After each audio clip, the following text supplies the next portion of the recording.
कौन कहता है कि आपकी मेमोरी अच्छी नहीं है? कौन कहता है कि आपको एक बार में याद नहीं होता? आपकी लाइफ में ऐसी बहुत सारी बातें हैं, ऐसे बहुत सारे इंसिडेंट हैं जो केवल और केवल एक बार हुए थे आपकी लाइफ में, लेकिन आप उनको मरते दम तक नहीं भूलोगे। अगर कोई आपको आज थप्पड़ मार दे तो आप उसे घटना को कभी नहीं भूलोगे। आपकी मेमोरी बहुत अच्छी है। हर इंसान की लाइफ में कुछ बातें ऐसी जरूर होती है जो से लेकर या उसको जब से समझ आना शुरू होती है तब से लेकर उसकी मौत तक अच्छी तरह से याद रहती है। वो बातें वो इंसान कभी नहीं भूलता। और ताज्जुब की बात देखो, वो बात उसकी लाइफ में केवल एक ही बार हुई थी, लेकिन फिर भी उसको हमेशा याद है। ऐसा क्यों होता है? जबकि स्टूडेंट बेचारे एक टॉपिक को 20 बार पढ़ने हैं और 20 बार पढ़ने के बाद भी उनको वो टॉपिक याद नहीं होता।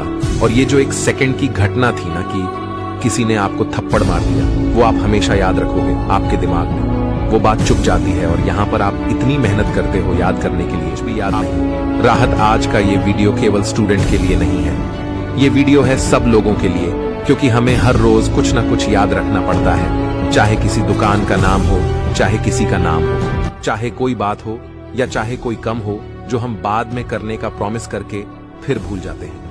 आई नो, आज के इस वीडियो में हम बात करेंगे उन 7 बेहतरीन साइंटिफिक त्रिकोण के बारे में जिनको आप प्रैक्टिस करके, थोड़ी सी प्रैक्टिस करके अपनी मेमोरी को कई गुना बढ़ा सकते हो, अपनी याददाश्त को बहुत तेज कर सकते हो और उसके बाद आपकी मेमोरी की कुछ भी याद रख पाए आपके लिए मुश्किल नहीं होगा। आप बड़ी आसानी से कुछ भी याद रख पाओगे। ये वीडियो सबके लिए बेहतरीन रहने वाला है, इसलिए अब से इस पाल से इस वीडियो का एक भी सेकंड मिस मत करना। सीधा आते हैं हम इस वीडियो के उन 7 पॉइंट्स के बड़े में, 7 त्रिकोण के बड़े में, जिनसे आप अपनी याददाश्त को बढ़ा सकते हो। पॉइंट नंबर 1, अगर आप कुछ भी जल्दी याद करना चाहते हो तो इस पॉइंट को ध्यान से समझना। दिक्कत क्या है कि हम पहले ये मान लेते हैं कि यार इस चीज को याद रखना बहुत ज्यादा जरूरी नहीं है, या फिर हमारे पास में दूसरे ऑप्शन होते हैं याद करने की, याद रखना की किसी भी चीज को। फॉर एग्जाम्पल, आज कितने लोग ऐसे होंगे जिनको अपने सभी फैमिली मेंबर्स का फोन नंबर याद होगा? बहुत कम लोग होंगे, रेयरली कोई होगा। यही बात अगर हम करें 20-25 साल पहले की, तो लोगों को आप पड़ोस वालों के नंबर तक याद होते थे। क्यों? मेमोरी का कोई सिस्टम था नहीं फोन के अंदर। या तो हर बार जरूर पढ़ने पे डायरी ढूंढते रहो या फिर उनको याद ही कर लो। आप पहले ही उन्हें तोड़ देते हो कि तू नहीं कर पाएगा भैया। इससे अच्छा तो ये है कि मैं इसको कहानी नोटी कर लेट हूं या कहानी इस मोबाइल नंबर को से ही कर लेट हूं। मोबाइल में मतलब ये है कि जरूर ही नहीं महसूस होती याद रखना की, और फिर बोलते हो कि यार मुझे कुछ याद नहीं। राहत, आपको सबसे पहले अपने आप को इस बात के लिए कन्विंस करना पड़ेगा कि भले ही आपके पास में नोट करने के बहुत से साधु हैं, लेकिन आपको उसे चीज को मेमोरीज करना है, आपको उसे चीज को याद करना है। सबसे पहले आपको अपने दिमाग को सिग्नल भेजना है कि भैया मुझे ये याद करना है, कि भैया तुझे ये याद करना है। Point number 2, identify D uniqueness for that information. अगर आपको कोई भी चीज याद करनी है तो ऐसा अलग क्या है उसे चीज में, उसे बात में ऐसी क्या यूनिकनेस है जो बाकी और बटन में नहीं है। जैसे कोई आपको थप्पड़ मारता है, यूं ही कर उसमें आपको तकलीफ होती है कि यार उसने मेरे को थप्पड़ क्यों मार दिया। यूनिक ने उसमें है ना कुछ अलग फूल होता है। जब कोई थप्पड़ मारता है तो हमेशा याद राहत है। अच्छा, 6 रहे हो आपको ये समझा अपने में सफल हो जाते हैं कि भाई ये इंफॉर्मेशन कुछ नहीं है, इसमें कुछ नयापन है, इसमें कुछ इंटरेस्टिंग, ये इंपॉर्टेंट है। जो इंपॉर्टेंट है क्योंकि इसमें ये है, ये यूनिक नेसेसरी, इसके अंदर तो आपका दिमाग उसको इनरपोटेंस देगा। घर पे अगर डेरी को याद नहीं ए रहा है तो उसको आप इनरपोटेंस दो, लेकिन कभी कभी कोई व्यक्ति आता ना तो आपको याद रहा है। मेरे घर पे से चीज अपने दिमाग के साथ, अगर कोई चीज यूनिक है, आपको ग रहा है कि ये कुछ अलग है, तो आपका दिमाग उसको अलग ही ट्रीट करेगा, उसको अलग वैल्यू देगा। अगर आप कुछ याद कर रहे हो तो आप ये देखो कि इस तो क्या है नया, ये इतना इंपॉर्टेंट क्यों है, और जब आपको ये पता पड़ेगा कि ये इतना इंपॉर्टेंट क्यों है, तब आप उसको अपने आप याद करोगे। पॉइंट नंबर 3, एसोसिएट थे इंफॉर्मेशन, आगे मैच, आगे you can with other things या विद ई अदर खाने का मतलब है। भाई देखो, सीधी बात, जो आपको पढ़ना है, जो इंफॉर्मेशन आपको अपने दिमाग को बोलना है कि भैया इसको याद कर लेना, उसे इंफॉर्मेशन को आप बाकी चीजों से रिलेट के दिमाग को समझो। रिलेट मतलब कि उसको जोड़ करके कि देखो इससे इसका ये लिंक है, ये चीज अलग है, लेकिन इसका लिंक ये है। फॉर एग्जाम्पल, आप कोई रास्ता कैसे याद रखते हो? कोई आपको जब रास्ता बताता है तो कैसे बताता है? उसको कैसे याद रखते? रास्ता की भैया सामने उठी पॉइंट दिखे रहा है, वहां से 200 मील आगे जाना, लेफ्ट साइड में एक बेहतरीन की दुकान होगी, उसे बकरी की तरफ मड़ जाना लेफ्ट साइड में, और 50 मील पर राइट साइड में मोबाइल की दुकान होगी, उसके बगल में वो दुकान है जो जहां पर आप जाना चाहते हो। आपने इंफॉर्मेशन को आपस में लिंक कर दिया कि पहले वहां पर ये है, वहां से फिर आपको ऐसे जाना है। तो वो जो बीच में वो जो बकरी की दुकान है, डेट इज डी लिंक, वो जोड़ रही है आगे के रास्ते को और पीछे के रास्ते को। उसे जानना है कि इन संगीत दोनों की इसके पहले क्या हुआ। अच्छा बताओ, इसके पहले आप कहां थे? अच्छा बताओ, इन दोनों इसी रेट के बीच में क्या हुआ था? है ना, इंफॉर्मेशन को एसोसिएट करना सीखो। इससे आपको हेल्प मिलेगी कि आपको जो ऑलरेडी चीज पता है उसे कनेक्ट करके ही आप उसे चीज को, नई चीज को याद रख सकते हो। पॉइंट नंबर कर उसे डी इंफॉर्मेशन। कभी क्या आप अपने घर का रास्ता भूलते हो? कितना ही बीमा हो, कितना ही अंधेरा हो, कुछ भी हो जाए, आप घर तो पहुंच ही जाओगे, इतना तो पक्का है। क्यों? क्योंकि आप उसको हमेशा करते हो, हर रोज करते हो, और अपने दिमाग के लिए इतनी आम चीज बन गई कि अब उसको याद करने की जरूर ही नहीं है। हमारा दिमाग भी ठीक वैसे ही हमारा एक बॉडी पार्ट है, जैसे हमारा हाथ हो, हमारी कमर और हमारी टांग हो।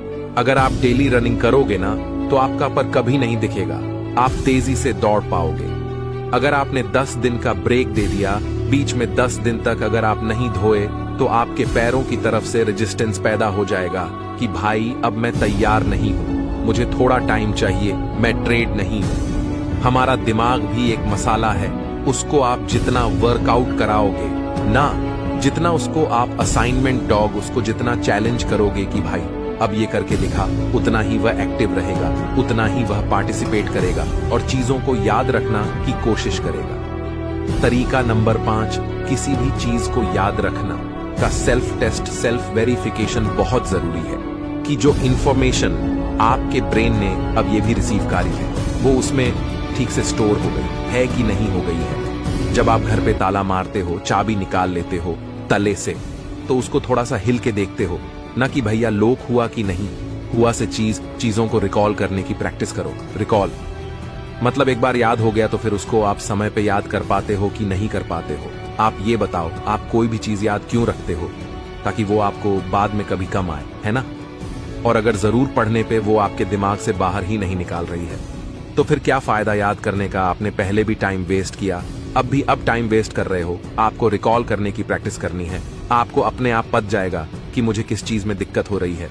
या तो इस तरह की इंफॉर्मेशन को दिमाग में स्टोर करने में इशू है कुछ, या फिर रिकॉल करने में दिक्कत हो रही है। कई बार आपको जब टीचर क्लास में कुछ पूछते होंगे ना कि इस सवाल का जवाब दो, तो आप उसे टाइम पर नहीं बता पाते हो। आपको लगता है कि यार आता, मैंने पढ़ा ही है, लेकिन याद नहीं आता। लेकिन फिर जैसे कोई आपको बताता हूं कि यार इसका आंसर तो ये था, तब आप सोचते हो कि अरे यार ये तो मेरे को पता था, उसे टाइम पे क्यों नहीं याद आया। इसका मतलब ये है कि आपका दिमाग इंफॉर्मेशन को स्टोर तो कर रहा है अंदर अपने, लेकिन उनको वापस नहीं निकाल कर रहा है, वापस नहीं ढूंढ कर रहा है कि वो इंफॉर्मेशन पड़ी कहां है। आईटी मेंस क्या आपको समझ में सब आ रहा है, लेकिन उसको वापस याद करने के लिए आपको प्रैक्टिस की, आपको रिवीजन की आवश्यकता है। अब वो रिवीजन कितने टाइम पे करना है वो डिपेंड करता है कि आपकी मेमोरी कैसी है। तरीका नंबर 6, कुछ भी जल्दी याद रखना के लिए आपको अपने मां को शांत रखना बहुत जरूरी है। ओवर थिंकिंग से बचाना है, जरूर से ज्यादा सोचना एक ऐसी बीमारी है ना जो इंसान को केवल ख्वाब देखना ही, भारतीय वस्त्र, ज्यादा सोच के केवल आप सोच ही सकते हो और कुछ नहीं कर सकते। फिर मेंटल डिस्टरबेंस के साथ आपका किसी भी काम में मन नहीं लगेगा और सब बातें आपके ऊपर से जाएगी। सब इंफॉर्मेशन को आपका ब्रेन बाईपास करता रहेगा, क्योंकि उसके पास आपकी टेंशन का इतना बड़ा इनपुट है ना कि वो कुछ और चीज है, रिसीव भी नहीं कर पा रहा है, उस पर उसका ध्यान ही नहीं जा रहा है। आपने अपने दिमाग को पहले स्ट्रेस दे देंगे, टेंशन कर करके इतना लोड दे रखा भाई की, अब वो और लोड लेने को तैयार ही नहीं है। विचारों में खुलापन लेकर आओ। पॉइंट नंबर 7, अगर आपको अपनी मेमोरी बढ़नी है तो अच्छी नींद लो, और good sleep is an very must thing. आप वर्कआउट करो या ना करो, कम करो ज्यादा करो, टाइम पे का पाओ तो अच्छा नहीं कर रहे हो तो कोई बात नहीं, लेकिन अच्छी नींद लेना बहुत जरूरी है। नींद सबसे पहले चीज है जो आपकी हेल्थ को बहुत ज्यादा डिस्टर्ब करती है। अगर आप एक दिन ढंग से नहीं सूझना, अगले दिन आपको पता पड़ जाएगा। एक दिन अगर आप खाओगे नहीं, वर्कआउट नहीं करोगे तो इतना सर नहीं पड़ेगा। लेकिन अगर आप एक दिन एक रात को आप अच्छी नींद नहीं लो तो अगले दिन उसका असर पता पड़ जाएगा। आपने देखा होगा कि सुबह आपका दिमाग कितना फ्रेश राहत है। एक तो डिस्टरबेंस कम होता है और दूसरा बड़ा कारण है कि आपका दिमाग जो थक हुआ था न कल से कल के दिन से वो रिकवर हो गया, क्योंकि आखिरकार दिमाग भी तो एक मसाला है ना। और क्या है उसमें, वो भी शरीर के दूसरे अंगों की तरह थकता है, परेशान होता है, उसको भी रेस्ट चाहिए का रेस्ट है। नींद सोने के तुरंत बाद जब आप उठाते हो ना तो आपका दिमाग ठीक वैसे ही होगा जैसे आपने अपने मोबाइल को रीस्टार्ट कर दिया हो, बिकॉज वो फिर हैंग नहीं होगा।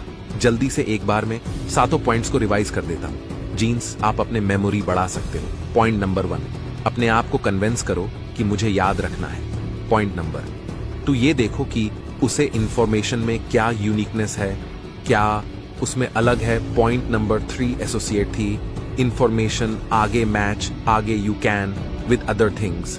पॉइंट नंबर 4, उसे डी इंफॉर्मेशन, आगे में टाइम्स पॉसिबल मीन्स प्रैक्टिस करो आप उसे। Point number 5, self test, self verification की जो इंफॉर्मेशन आपके ब्रेन ने अभी रिसीव करी है वो उसमें ठीक से स्टोर हुई कि नहीं हुई, आप उसको रिकॉल कर पाओगे कि नहीं कर पाओगे। पॉइंट नंबर 6, माँ को शांत रखकर याद करना, सीख शांति से जिंदगी बेटा। और पॉइंट नंबर 7, अच्छी नींद लेना बहुत जरूरी है दोस्तों। हमारा जो ब्रेन है ना वो एक पैराशूट की तरह है, ये सबसे अच्छा तभी काम करता है जब ये खुला होता है। इसलिए अपने दिमाग को खुला रखो, अपने विचार खुला रखो, अपना ख्याल रखिए और आगे बढ़ते रहिए। और मेहनत के दम पर देश में पता नहीं बल्कि दुनिया में देश का नाम कीजिए।